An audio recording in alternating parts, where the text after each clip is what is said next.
Mkuya ndinenye ivesi pha eku-Exodus chapter 14 verse 14 apho uThixo esithi uYehova uyokunilela nina niyokuthi xwaka. Ithi ke le nto Sister Mkuyana, zininzi izinto ezimoshakalayo ngothetha.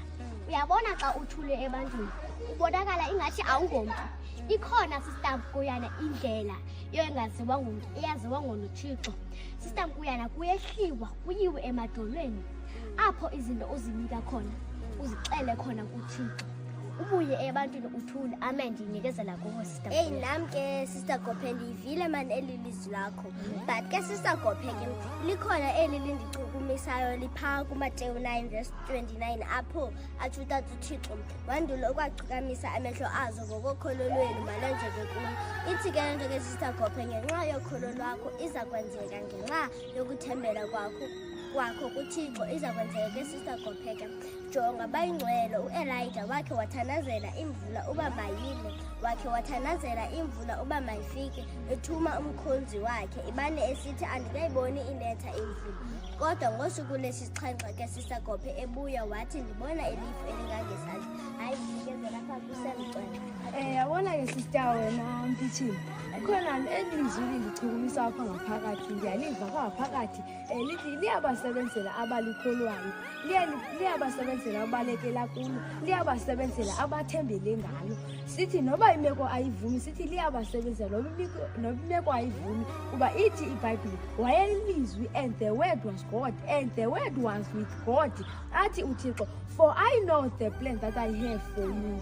Nikezela lapha kuwe ke Sister Mpithini. Ke bhuti Mkuyana ndikuvile, ke bhuti yaxwengile ndikuvile ke. Nami kukhona elilizwi lamagama andivisileyo apha enhliziyweni athi uzungathiwa kulungelwa umlibale uThixo bhuti Mkuyana. Ungaze umlibale uThixo noba sewunantoni na, noba ubomi besele kusithi mshiye. Jonga abantu bangakushiya bhuti Mkuyana but ungamshiyi uTata uThixo.